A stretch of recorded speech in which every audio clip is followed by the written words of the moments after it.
अस्सलातु वस्सलामु अलैका या सय्यदी या रसूल अल्लाह, अस्सलातु वस्सलामु अलैका या सय्यदी या हबीब अल्लाह। अल्लाह करीम दा करम है, अल्लाह पाक दा शुक्र है कि अल्लाह पाक ने फिर एक मौका दिता दोस्तां नूं इकट्ठे होण दा।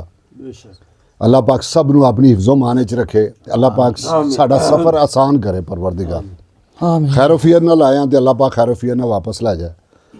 तो फयाज साहब सारे दोस्त मेरे को अक्सर तुसी वाक़े सुनते रहंदे जे ते बड़े सुनाए ने, तो मेरा भी दिल करदा है कि अज तुसी कोई मक्का और मदीना का कोई प्यारा जा वाक़या अल्लाह पाक ने तुहानूं भी बड़ी दफ़ा अल्लाह ने करम किया तुहाडे ते भी, तो यार अज कोई तुसी भी सुनाना ज़रा, तो सारे सामीन सुनन कि अज फयाज साहब को प्यारा जा वाक़या सुना दें। जी फयाज साहब। मियाँ साहब, अल्लाह ने अल्हम्दुलिल्लाह तुहानूं पता है कि कई दफ़ा मौका दिता है, बेशक कोई शक और साडा ईमान और साडा यकीन है कि ये बुलावा जिहड़ा है ना, ये रब दी ज़ात ते आप सल्लल्लाहु अलैहि वसल्लम दी मुहब्बत, बेशक ये उतो ही बुलावा। फयाज साहब तुहाडी गल घटन लगा, दो चीज़ां इंसान नूं किसी जगह ते लैके आंदियां ने, जिवें अज इत्थे आए बैठे बिल्कुल जी बिल्कुल। या मुहब्बत जिस बंदे कोल जा रहा जे, ते या तुहाडा रिज़क, दो चीज़ां लैके जांदियां। उत्थे बुलावा बगैर बुलावे तो जा ही नहीं सकता कोई। तो दूसरी गल है अल्लाह और अल्लाह दे प्यारे हबीब नाल मुहब्बत लैके जांदी जी असल। लो जी, फिर अज मुहब्बत की भी गल तो सुन लो मियाँ साहब।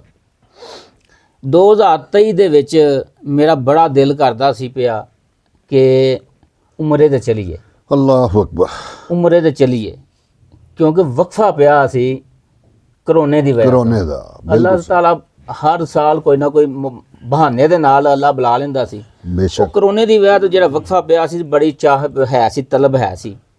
दोस्तां यारां नूं भी कहा ते चलो जी करने आ, हुंदा है। बहरहाल मैं अपने साडा कोटदू साडा उत्थे जेड़ा जराई इलाका है उत्थे गया। उथों मैं ना राबता किया अपने दोस्त नाल जेड़े सानू जेड़ा उमरे तो जिन्हां दे जरिए जांदे जी अक्सर सजाद गौरी साहब जी, बिल्कुल सही गल, उन्हां दे जरिए जांदे। इत्थों ही मेरा इरादा है सी, ते मैं कहा सी चलो मैं उत्थों चक्कर लगावां ते फिर असीं जेड़ा ना आके इहनूं अमली पजामा करने आ, पूरा करने आ। उथों मैं उन्हां नाल राबता कीता ते ओह कहण लगे जी फयाज साहब गल है कि किन्ने जाना उमरे, ते मैं आख्या यार मैं जाना। कहंदा यार गल है कि असीं भी साडा ग्रुप भी जा रहा है माशाअल्लाह, ते साडा जेड़ा ट्रैवल एजेंट दा ग्रुप है ना, वो ही है सिर्फ। अच्छा ते असीं जा रहे हां ते तुसीं जेड़ा ना जाना ते फिर तुसीं साडे नाल आ जाओ। बड़ी गल है माशाअल्लाह जी। मैं आख्या जी तुहाडी मेहरबानी है। बहरहाल मैं उथों एक साडे भाई ने परवेज साहब, मैं इन्हां नूं फोन कीता, मैं इन्हां नूं कहा जान वालों, इन्हां ने हामी भी भरी। गल बुलावे दी हो रही है, गल बुलावे दी, गल बुलावे दी हो असल रही गल बुलावे दी है। बहरहाल उथों मैं आया, मैं अपना ना व्हाट्सअप कर दिता पासपोर्ट जी सजाद साहब नूं, ते मैनूं कहण लगे कि यार गल ये वे कि साडे कोल जेड़ा ना टाइम थोड़ा है, अच्छा बड़ा शार्ट टाइम है, बड़ी गल है। ते असीं जनाब जेड़ा ना हुण ईदों बाद जाना है, अच्छा रमज़ान तो बाद जाना जे, बिल्कुल सही। ते असीं जाना है 12-13 दिनां वास्ते। मैं उन्होंने कहा, मैं आख्या यार तुसीं जिवें भी है ना एडजस्ट कर लो, तुसीं ना मैं वापसी तो मैं कल्ला आ जाऊँगा। मैनूं कहंदे ने जी ना ठीक है असीं अपलाई कर दिंदे आ। खैर उन्होंने अपलाई कर दिता।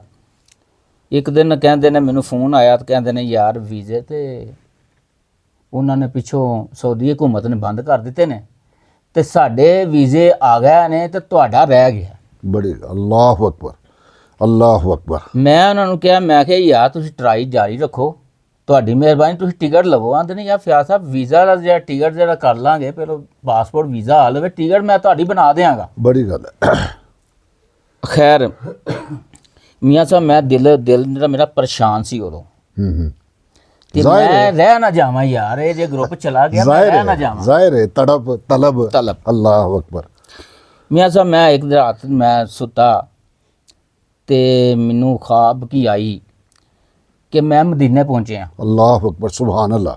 मदीने पहुंचे तो ਆਪ ਸਾਹਿਬ ਦੀ ਨਾਲ ਸਰਕਾਰ 'ਚ ਮੈਂ ਹਾਜ਼ਰੀ ਦੇਣ ਵਾਸਤੇ ਸਲਾਮ ਅਰਜ਼ ਕਰਨ ਵਾਸਤੇ ਮੈਂ ਜਾ ਰਿਹਾ ਤੇ ਅੱਗੇ ਦੇਖਿਆ ਕਿ ਲਾਈਨ ਲੱਗੀ ਏ ਅੱਛਾ ਤੇ ਸ਼ੁਰਤੇ ਨੇ ਹੱਥ 'ਚ ਪਰਚੀਆਂ ਫੜੀਆਂ ਨੇ ਤੇ ਉਹ ਆਵਾਜ਼ ਦੇ ਦੇ ਕੇ ਹਾਏ ਅੰਦਰ ਹਾਏ। ਭੇਜਦਾ ਪਿਆ ਬੰਦਿਆਂ ਨੂੰ। ਸੁਭਾਨ ਅੱਲਾਹ ਸੁਭਾਨ ਅੱਲਾਹ ਅੱਲਾਹ। ਮੈਂ ਜਦੋਂ ਦੇਖਿਆ ਕਿ ਇਹ ਲਾਈਨ ਲੱਗੀ ਏ ਤੇ ਮੈਂ ਲਾਈਨ ਤੋਂ ਹਟ ਕੇ ਆ ਕੇ ਤੇ ਮੈਂ ਸ਼ੁਰਤੇ ਨੂੰ ਫਟਾਫਟ ਆਪਣਾ ਨਾਮ ਲਿਖ ਕੇ ਤੇ ਮੈਂ ਉਹਨੂੰ ਪਰਚੀ ਦੇ ਦਿੱਤੀ ਹੈ। ਹੂੰ ਪਰਚੀ ਦਿੱਤੀ ਹੈ ਤੇ ਮੈਨੂੰ ਕਹਿੰਦਾ ਹਾਜੀ ਯੱਲਾ। ਹੂੰ ਮੈਂ ਕਿਹਾ ਯਾਰ ਮੇਰਾ ਮੈਂ ਵੀ ਆਇਆ, ਮੇਰੀ ਵੀ ਨਾਮ ਪਰਚੀ ਲੈ ਜਾ ਅੰਦਰ, ਮੇਰਾ ਵੀ ਪੇਸ਼ ਕਰ ਦੇ ਨਾਮ। ਕਹਿੰਦਾ ਇਹ ਪਰਚੀਆਂ ਜਿਹੜੀਆਂ ਆਈਆਂ ਨੇ ਨਾ ਇਹਨਾਂ ਅੰਦਰ ਜਾਣਾ। ਅੱਲਾਹੁ ਅਕਬਰ। ਮੈਂ ਪਰੇਸ਼ਾਨ ਹੋਇਆ। ਮੀਆਂ ਸਾਹਿਬ ਆਵਾਜ਼ ਆਈ ਕਿ ਇਹਦੀ ਪਰਚੀ ਫੜ ਲੈ, ਇਹਨੂੰ ਅੰਦਰ ਆਣ ਦੇ। ਸੁਭਾਨ ਅੱਲਾਹ ਸੁਭਾਨ ਅੱਲਾਹ ਅੱਲਾਹੁ ਅਕਬਰ। ਉਸ ਬੰਦੇ ਨੇ ਪਰਚੀ ਫੜੀ ਏ ਤੇ ਮੇਰੀ ਅੱਖ ਖੁੱਲ ਗਈ। ਹਾਏ ਹਾਏ ਹਾਏ ਮੈਂ ਜਨਾਬ ਦਿਨ ਚੜਿਆ ਤੇ ਮੈਂ ਸਜਾਦ ਨੂੰ ਫੋਨ ਕੀਤਾ। ਮੈਂ ਕਿਹਾ ਮੇਰਾ ਵੀਜ਼ਾ ਲੱਗਣਾ ਹੀ, ਹਾਏ ਹਾਏ ਹਾਏ ਸੁਭਾਨ ਅੱਲਾਹ। ਮੇਰਾ ਵੀਜ਼ਾ ਲੱਗਦਾ ਮੇਰਾ ਵੀਜ਼ਾ ਲੱਗਣਾ ਹੀ, ਮੇਰੀ ਹਾਜ਼ਰੀ ਹੋਣੀ ਆ ਉੱਥੇ। ਇਨਸ਼ਾਅੱਲਾ। ਦੇਖੋ ਜੀ ਮਾਲਕ ਹੈ ਨਾ। ਲੋ ਜੀ ਉਹਨੇ ਕਿਹਾ ਯਾਰ ਮੈਂ ਅਪਲਾਈ ਕੀਤਾ ਹੈ ਲੇਕਿਨ ਹਾਲੇ ਚਾਂਸ ਕੋਈ ਨਹੀਂ। ਮੈਂ ਕਿਹਾ ਯਾਰ ਤੂੰ ਬਸ ਇਨਸ਼ਾਅੱਲਾ ਤਾਲਾ ਗੱਲ ਮੈਂ ਵਿਚਲੀ ਅੱਜ ਪਹਿਲੇ ਦਿਨ ਕਰਨ ਲੱਗਾ। ਬੜੀ ਗੱਲ ਹੈ ਬੜੀ ਗੱਲ ਹੈ ਬੜੀ ਗੱਲ। ਲੋ ਜੀ ਉਸ ਬੰਦੇ ਨੇ ਮੈਨੂੰ ਕੁਝ 3 ਦਿਨਾਂ ਬਾਅਦ ਮੈਨੂੰ ਫੋਨ ਕੀਤਾ। ਮੈਨੂੰ ਕਹਿੰਦਾ ਫਿਆਜ਼ ਸਾਹਿਬ ਮੁਬਾਰਕ ਹੋਵੇ, 2 ਬੰਦਿਆਂ ਦੇ ਵੀਜ਼ੇ ਲੱਗੇ ਨੇ, ਇੱਕ ਤੁਹਾਡਾ ਤੇ ਇੱਕ ਹੋਰ ਬੰਦੇ ਦਾ, ਉਹਨਾਂ ਫਿਰ ਵੀਜ਼ੇ ਬੰਦ ਕਰਤੇ। ਹਾਏ ਹਾਏ ਹਾਏ ਇਹ ਜੇ ਨਸੀਬ ਹਾਂ ਇਹ ਜੇ ਗੱਲ ਬੁਲਾਵੇ ਦੀ। ਇਹ ਵੇ ਬੁਲਾਵਾ। ਹਾਏ ਹਾਏ ਮੀਆਂ ਸਾਹਿਬ ਅਸੀਂ ਚਲੇ ਗਏ ਅਲਹਮਦੁਲਿਲਾ। ਸਾਡੀ ਡਾਇਰੈਕਟ ਮਦੀਨੇ ਦੀ ਫਲਾਈਟ